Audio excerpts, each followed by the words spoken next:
Right Network. Mobilizing, countering the left, energizing the right. New Right Network, home of the New Right movement.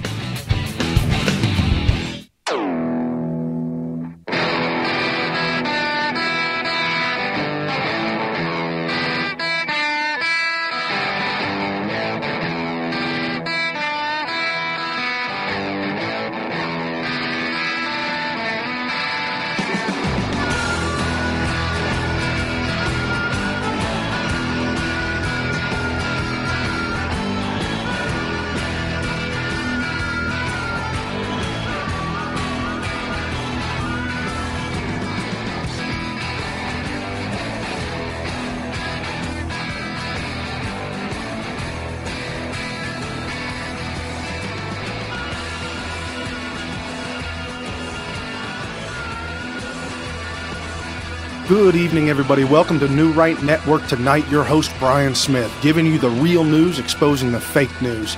And today, folks, we have an attack on conservative news outlets like we've never seen before.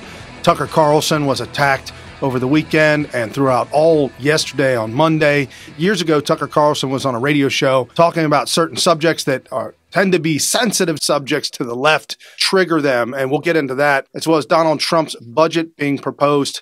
Today, we'll get into all the details of that, and the left is absolutely imploding over Nancy Pelosi.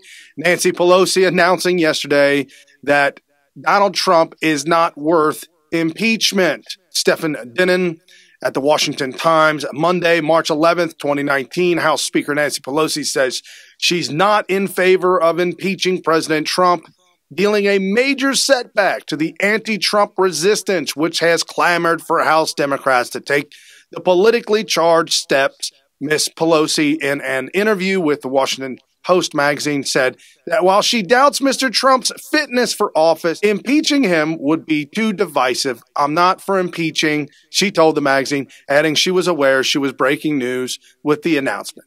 Impeachment is so divisive to the country that unless there's something so compelling and overwhelming and bipartisan, I don't think we should go down that path because it divides the country and he's just not worth it.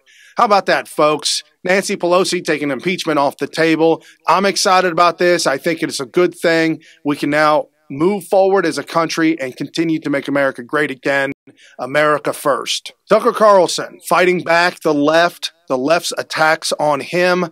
The left absolutely wants to destroy Tucker Carlson. They want to remove him on Fox News because he's so damaging. Damaging to who?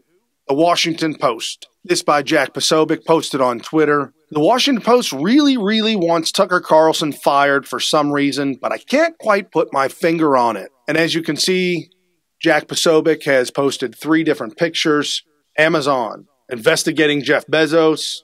Amazon relies on discredited SPLC to banish conservative groups.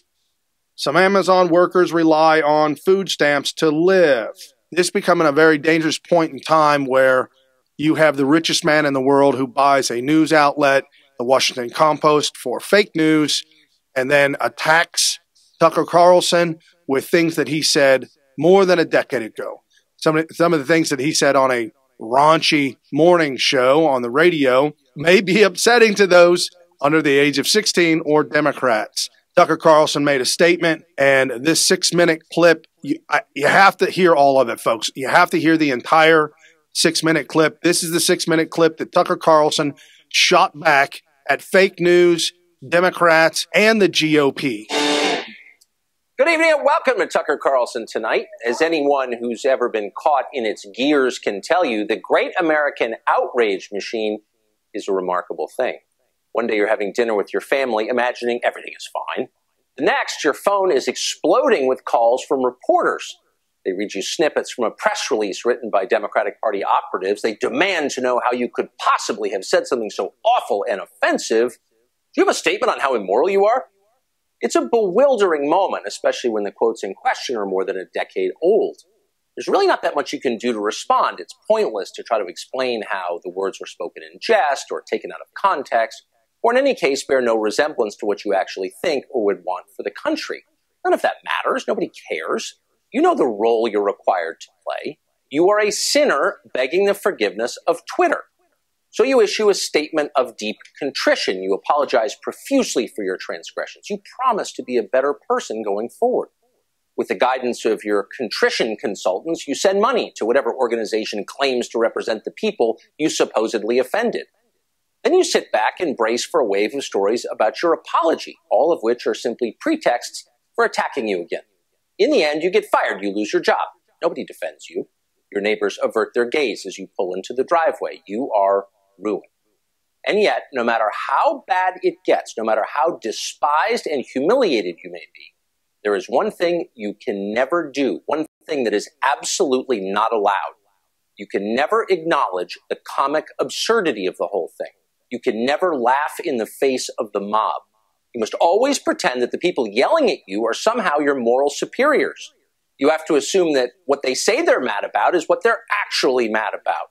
You have to take them at face value. You must pretend this is a debate about virtue and not about power. Your critics are arguing from principle and not from partisanship. No matter what they take from you in the end, you must continue to pretend that these things are true. You are bad, they are good, the system is on the level. But what if we stopped pretending for a minute? What if we acknowledged what's actually going on? One side is deadly serious. They believe that politics is war. They're not interested in abstractions or principles, rules or traditions. They seek power. They plan to win it, whatever it takes. If that includes getting you fired or silencing you or threatening your family at home or throwing you in prison, okay.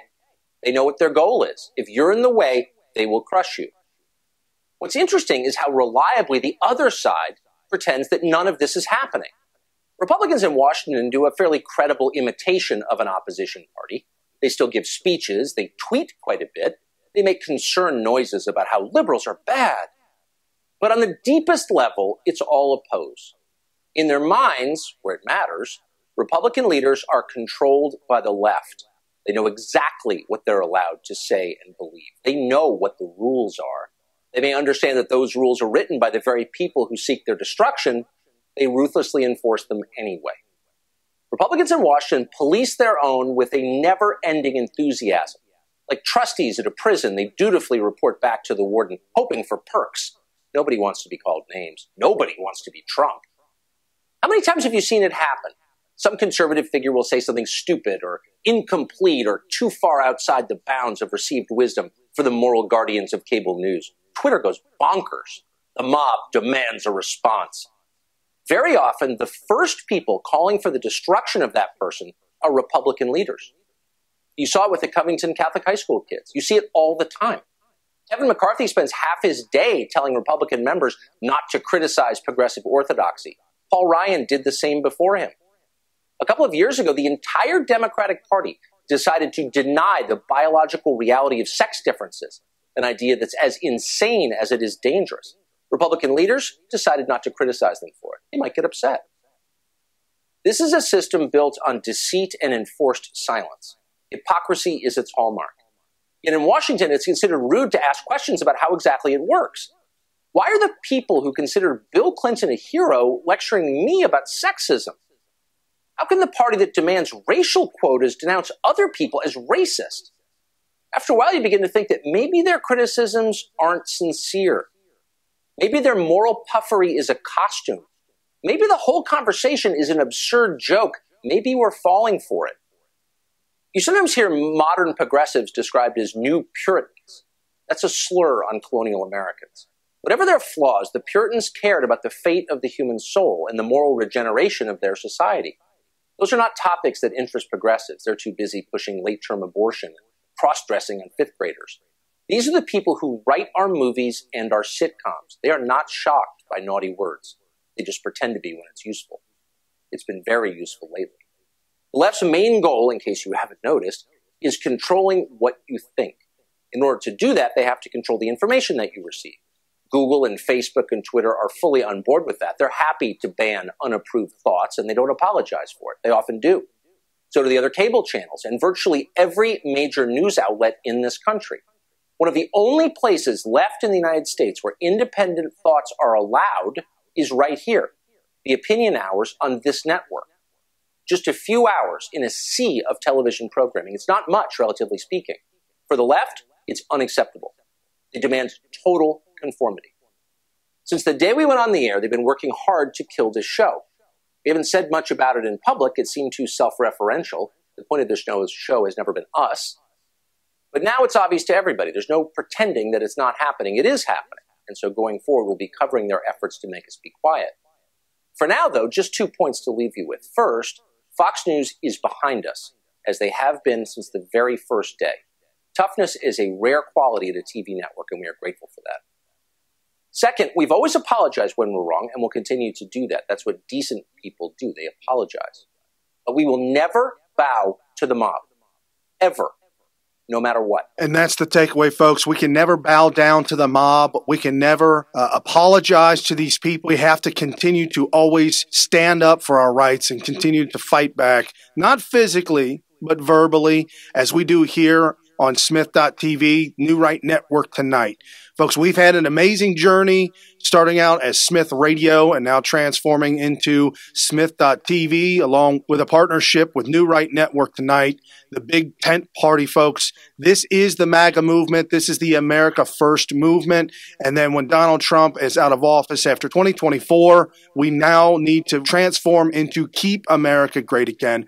These are the new voices at New Right Network tonight. And as I bring you the real news and as I expose the fake news, the lies, the smears, as we talk about Tucker Carlson and what they're attempting to do to him, we've got to remember that we are in this together. And it's amazing. I'm very, very excited about Fox News standing behind Tucker Carlson. I was kind of shocked at that. I wasn't sure if they were going to do that or not. But as he said, they're standing behind him, and that's all he needs. Tucker Carlson is a big boy. He can take care of himself, and he knows he's got millions and millions of supporting viewers on Twitter and social media, as well as at night watching his show. Right after his show after his show comes on Sean Hannity, and Sean Hannity is under a similar attack by media, by big money, outside interest, attempting to defund Sean Hannity. Like going after the businesses that buy commercial ad space on Sean Hannity's show, as well as Tucker Carlson's show. Folks, we're in a fight for our lives right now as Tucker is under fire. At Jessie Jane Duff posted on Twitter, Media Matters dug up for a decade of transcripts to find a flimsy gotcha moment, but remained silent when Democrats' anti-Semitism, a black-faced klansman, and bigoted comments by Joy Reid, Kaitlan Collins, and Josh Dawsey. The left is terrified of Tucker Carlson and Judge Jeanine. They punch back. And the thing about Judge Jeanine happened just a couple of days ago as well. They're after her. Judge Jeanine, Fox host, says that Ilhan Omar's hijab may mean that she's against the Constitution. We have talked about this at great length on this show about Islam, the hijab, and what it means. Folks, Islam and communism are parallel, folks. They are one and the same with different names. Islam, the religion, is the government. And communism, they ban all religions, and you wind up being beholden to the government itself. Therein lies the religion, the government. The government makes all the rules, no free speech, no Second Amendment, the right to bear arms, because you would then be a threat to the government. No, they are judge, jury, and executioner. And this is a clip of Judge Jeanine's statement. Take a look for yourself. This is not who your party is. Your party is not anti-Israel. She is. Think about this. She's not getting this anti-Israel sentiment doctrine from the Democrat Party. So if it's not rooted in the party, where is she getting it from? Think about it. Omar wears a hijab, which according to the Quran 33:59 tells women to cover so they won't get molested. Is her adherence to this Islamic doctrine indicative of her adherence to Sharia law, which in itself is antithetical to the United States Constitution? How is Judge Jeanine under attack for saying that the hijab and Islam is against the Constitution? You can't, because she's right. It is an attack on our Constitution. It's an attack on all our rights.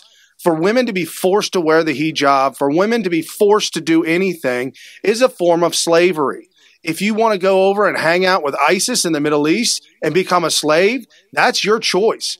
But do not bring Islam here to America and with an attempt to take over our government and change our laws here in America. You are not welcome to do that. If you want to come to America and enjoy our freedom, enjoy our rights, our First Amendment, our Second Amendment, all of our constitutional rights, you're more than welcome to come here and assimilate. You're not welcome to come here and destroy our way of life. And this video posted by @RedNationRising shows a reporter approaching Omar in the hallway and asks, "Do you think President Obama is the same as President Trump?" Omar responds, "Absolutely not. One is human, the other is not." Anti-Semites often view people they don't like as subhuman. Imagine the outrage if Trump said Omar was not human. Folks, this is a common practice in Islam, referring to people that refuse to bow down to Islam as not human or subhuman. We are exposing the Democrat Party day after day as anti-Semitic, anti-American, pro-Islam. And last Friday, our special guest, Magdalene Rose, I talked with her about this new movement, as we know that there was a walkaway movement and then a hashtag Blexit. The walkaway movement started by Brandon Straka to walk away from the Democrat Party. The Blexit movement started by Candace Owens for Black Americans to walk away from the Democrat Party. And now we have reports now, Jexodus. I talked about this with our special guest, Magdalene Rose, last Friday. Jexodus is a walkaway of Jews from the Democrat Party. And this posted at Trump's GA Girl. An exodus should be no-brainer for all Christians. The demon rats have shown Americans exactly where they stand. They stand with evil, Satan, and everything against God. Hashtag party of evil. Hashtag Democrats are evil. Jexodus may pose problems for the Democrats. And she posted this article by Epoch Times. President Donald Trump claims that the Democrats hate Jewish people, is giving a boost to what appears to be an embryonic movement encouraging Jews, traditionally a key Democratic voting bloc, to abandon the Democrat Party. Then the Epoch Times then references an Axios report. Axios, the president made comments to Republican donors March 8th based on statements by attendees. Trump also reportedly said he couldn't grasp how any Jew could vote for a Democrat these days, given the party's track record. Folks, you're not going to hear this in the mainstream media. You're only going to hear it here, Judge Jeanine, and apparently Tucker Carlson. The Democrat Party has been completely hijacked. If you haven't seen the video yet, you absolutely have to. We talked about the far left and what has happened to the party of the Democrats with the takeover of Omar and AOC, this all being propped up by Justice Democrats. The actresses that have won seats in Congress in the Democrat Party, supported by Justice Democrats, PAC. Folks, this is real and it should wake every single person up. They are coming for us. They are coming for us through the Democrat Party, and the Democrat Party is not saying a single word. They're allowing this to happen to them as they completely fracture, split apart. Nancy Pelosi is staying quiet, and that's, in my opinion, her way of keeping the party together so it doesn't fracture. But it is absolutely being destroyed from within. This also at Amberly Athey, she's a reporter at the Daily Caller. This was posted on Twitter in regards to Judge Jeanine and Tucker Carlson. Chris Matthews, not just the settlement, a culture that continued to be filled with abuse and harassment. I've had half a dozen former NBC staffers and guests confirm this to me. Chris Matthews runs an abusive work environment. When he turns on you, look out. And now there have been reports of settlements made to various women by MSNBC. We also know that Matt Lauer had some personal issues with dealing with women. He had a lock installed on his door so when a woman entered his office, he could press a button underneath his desk and have the door locked. This is disturbing. This is the left mainstream media on display. We also have Harvey Weinstein out in Hollywood. We know that story, how that blew up. We also have Jeffrey Epstein, good friends of the Clintons, Lolita Express. The left is attempting to accuse the right, once again, of something that it has been doing for decades.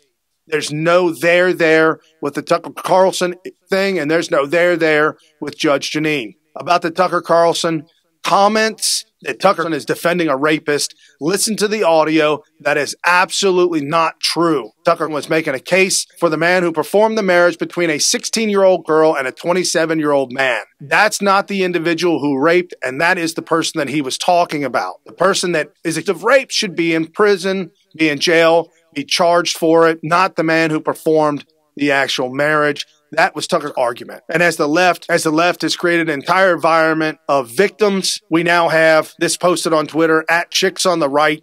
It's a liberal, eat liberal world. Rabid feminist Deborah Messing's vagina cupcakes are transphobic. Yes, the rabid feminist Deborah Messing apparently created what looks to be like vagina cupcakes. At least that's what she's calling them. Posted the picture on social media, and now she's being blasted as transphobic. This is amazing how the left is eating their own because they are all victims screaming victimhood. It's as if you're watching the movie Lord of the Flies. Imagine that. All these children running around, and what happens? Complete and utter destruction.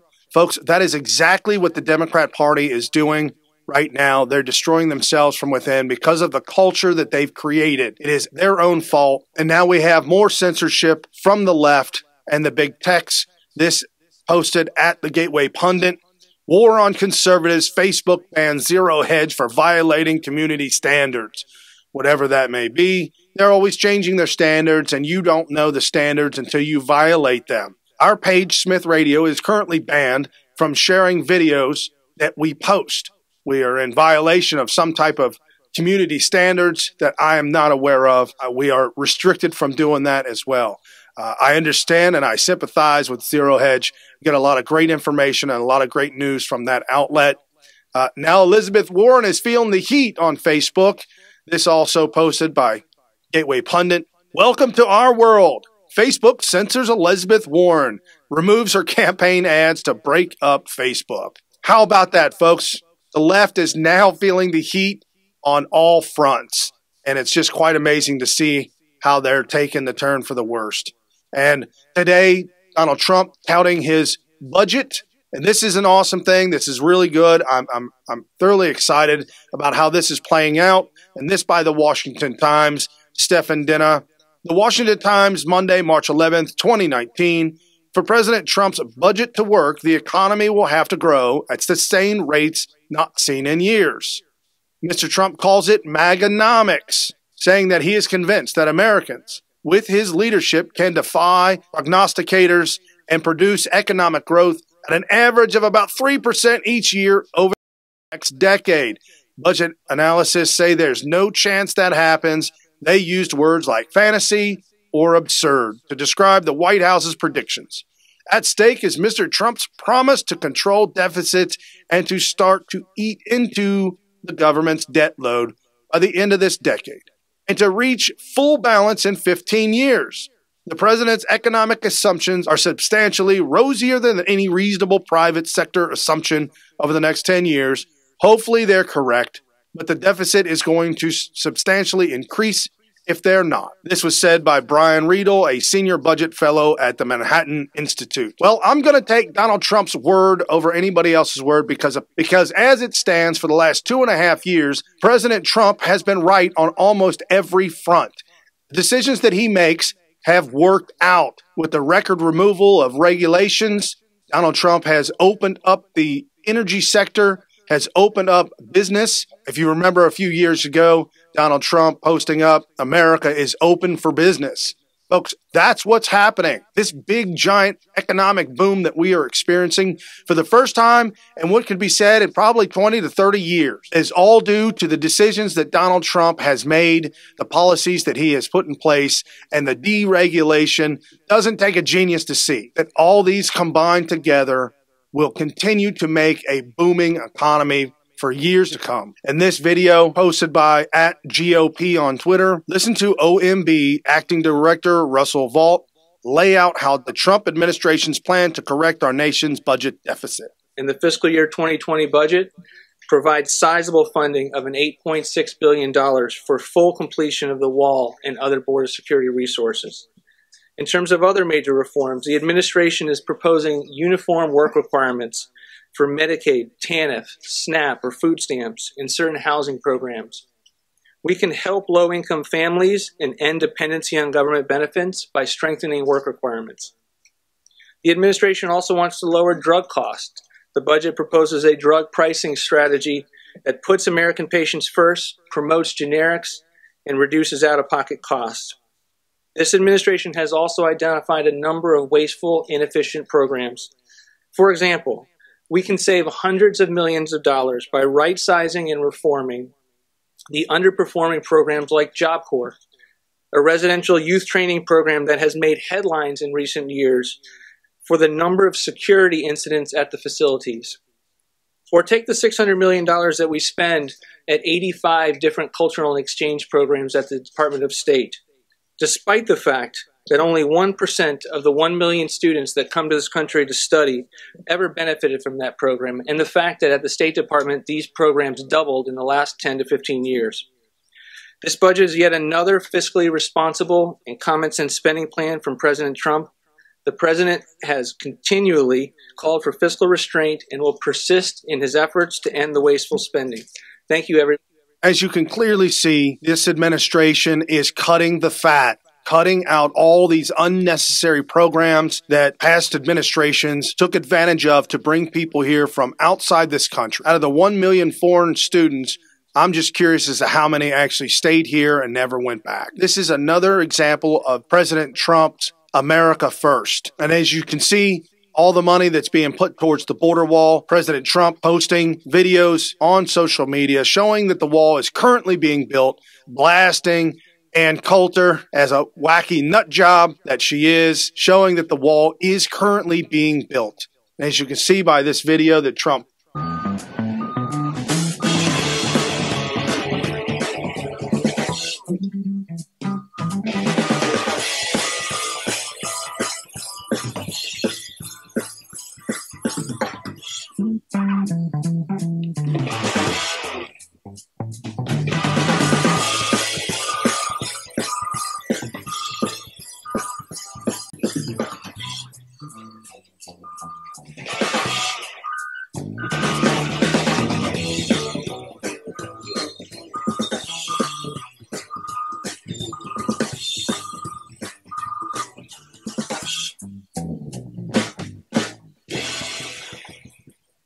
and posted also on social media at Jamie Rod R14. Manufactured crisis at Chuck Schumer and at Nancy Pelosi are wrong for going against the border crisis for political gain. President Trump is doing everything he can to stop crime, drugs, and human trafficking. Hashtag national emergency. Retweet if you agree. And here's the video that was posted. There is a growing humanitarian and security crisis at our southern border. It strains public resources and drives down jobs and wages. This is a manufactured crisis by the Trump administration. Our southern border is a pipeline for vast quantities of illegal drugs. More Americans will die from drugs this year than were killed in the entire Vietnam War. This president just used the backdrop of the Oval Office to manufacture a crisis. Over the years, thousands of Americans have been brutally killed by those who illegally entered our country. The notion that we have a security crisis is absolute nonsense. Women and children are the biggest victims of our broken system. 1 in 3 women are sexually assaulted on the dangerous trek up through Mexico. The president said there's a humanitarian crisis at the border, is there? Absolutely not. Last month, 20,000 migrant children were illegally brought into the United States. These children are used as human pawns by vicious coyotes and ruthless gangs. Donald Trump is manufacturing a national security crisis. There's not a crisis. There is not a crisis at the border. This is the tragic reality of illegal immigration that I am determined to end. I think we should have strong border security. It doesn't make sense for us to allow hundreds of thousands of people coming through our borders without us knowing who they are. That's amazing. Thank you, Barack Obama, for agreeing with of people coming across our border. And again, there are all kinds of examples. We've seen it. We've seen it time and time again. And on Laura Ingram's show last night, Arizona Sheriff Mark Lamb, cartels dressed women as nuns to smuggle 8 pounds of fentanyl. As the Democrats say that 80 to 90% of all the drugs coming across our border are caught at ports of entry. Of course, ports of entry are going to catch the drugs. That's where the security is. You're not going to catch the drugs where there's no security. It just doesn't make any sense, folks. We need to secure the border. We need the wall. And Donald Trump is building the wall. Again, here's the video of Sheriff Mark Lamb in Arizona talking about the drug cartels and their innovative ways of bringing drugs across the border. You know, the cartel they don't have rules they're playing by. The other day we had a traffic stop and there was a lady in the front suit dressed as a nun with a Bible on her lap. We ended up finding 8 pounds of fentanyl in her undergarments. So when you say there's not a problem, there's absolutely a problem, and the cartel has no problem crossing any of those lines. She was dressed as a nun? That's a new one. Dressed as a nun, yep. How many people could that kill? Oh, 8 pounds of fentanyl would kill a lot. I mean, a little tiny grain, like a grain of sugar, would kill a person. So this would kill a lot of people, and it's killing our youth every day.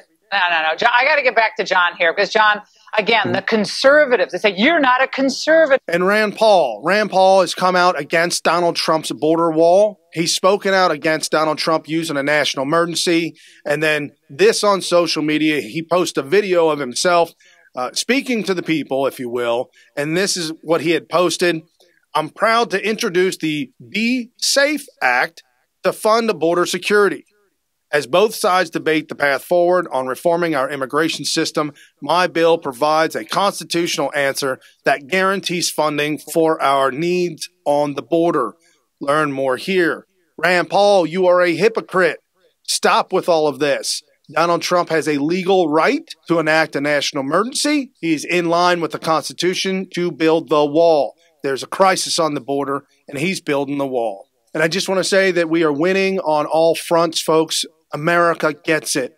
And this by Jay Sekulos. We just beat New York on abortion in front of a judge in New York. We've talked about how New York has become one of the worst places for unborn babies. It has passed one of the most barbaric abortion bills in history. For a decade, it has also been targeting pro-life pregnancy centers which save lives, trying to shut them down. Our legal team was just in New York City, the abortion capital of the country, arguing before the judge directly against the abortion industry's targeting of life. And we won. In fact, New York City caved. They withdrew their case. Now we're preparing to file a lawsuit against New York over its barbaric new law and refusal to comply with our records demand. We're also preparing to file new amicus brief to defend a rule that will defund millions of Planned Parenthood. And we're preparing a critical Supreme Court amicus brief in one of the biggest abortion cases in years. We're able to bring you news in real time. Jay Sekulos able to get this information to us in minutes. Not days, not weeks, not months, to bring it to you, to expose the Democrats for who they are, and to show you that we are making America great again. We're moving in the right direction. And we have to put the Democrats on display in this election 2020. We have to put their ideas on the table. They've already announced that they will not debate on Fox News because they will be exposed for the ridiculous nonsense that they spew. So we're going to do it here. We're going to expose the Democrats every single night, as we have been doing over the years. And this, another crazy, nonsensical idea that AOC has with her new Green Deal.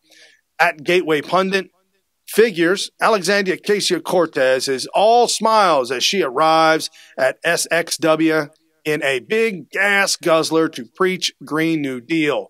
This is the hypocrisy on the left. Tucker had co-founder Patrick Moore on his show the other night. He's the co-founder of Greenpeace. Patrick Moore blast AOC and her Green New Nightmare. End of civilization.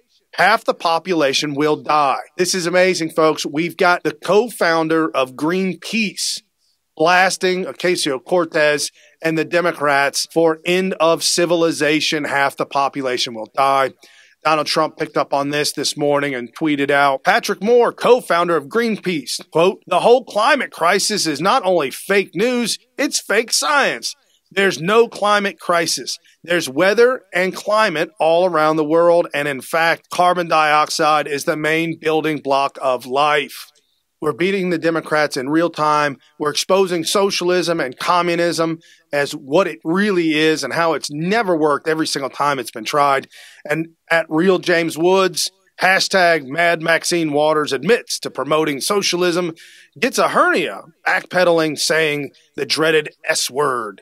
Check this video out. You're not going to believe this. Price in the years to come if we are prohibited from finding new reserves, new opportunities to increase supplies. And guess what this liberal will be all about? This liberal will be all about socializing,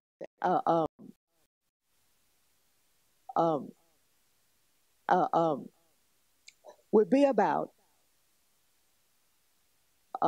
basically taking over and the government running all of your companies. Democrat Maxine Waters there looking for the...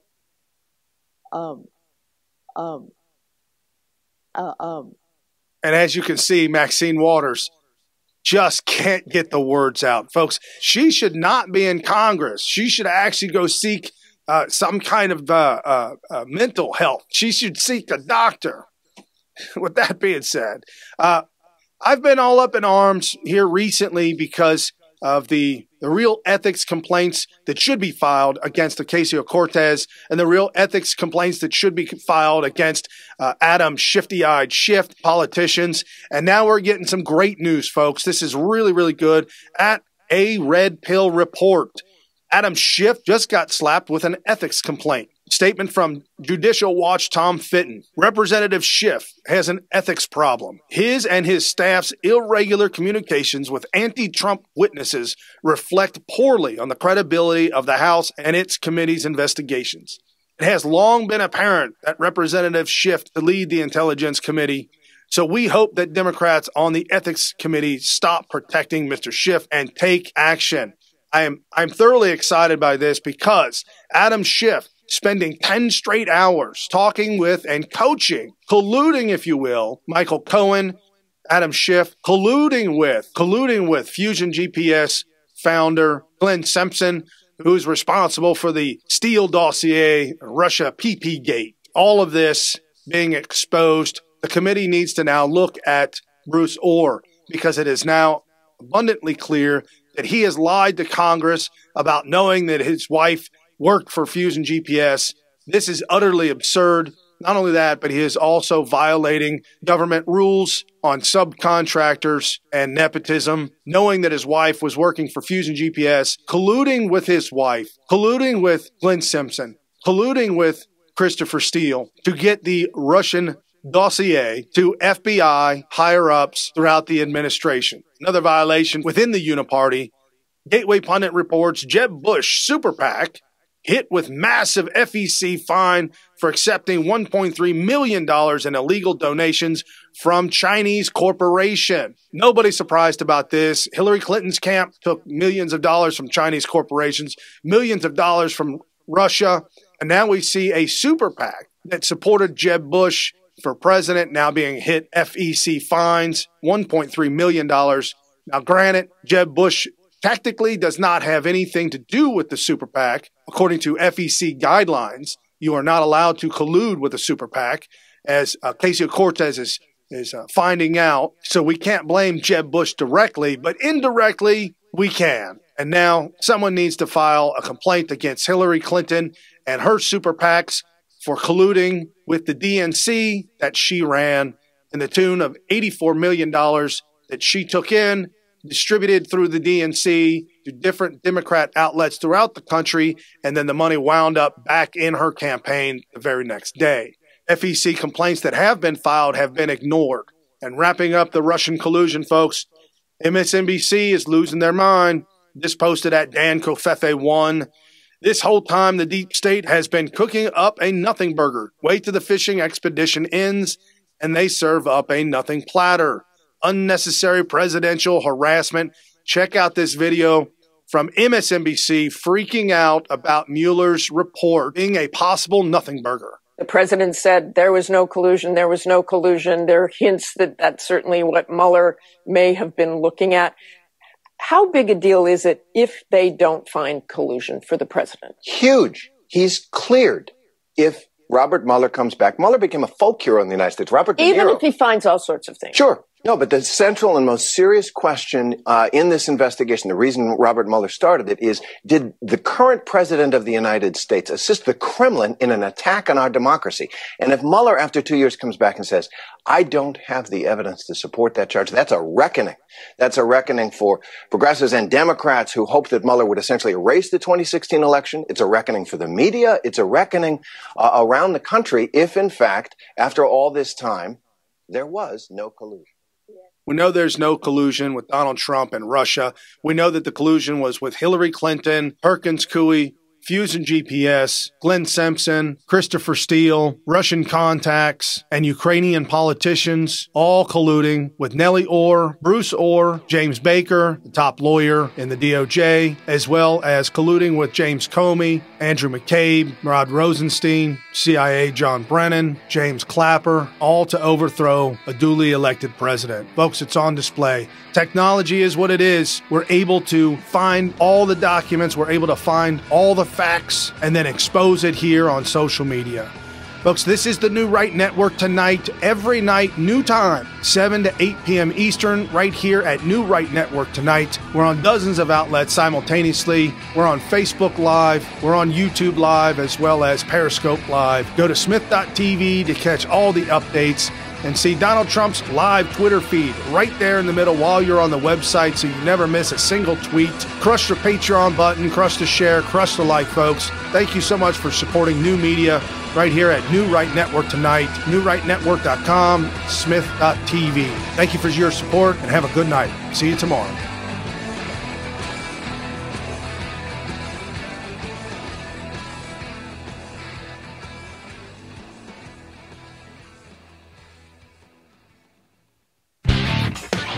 You've been listening to New Right Network, mobilizing, countering, energizing. Online at newrightnetwork.com.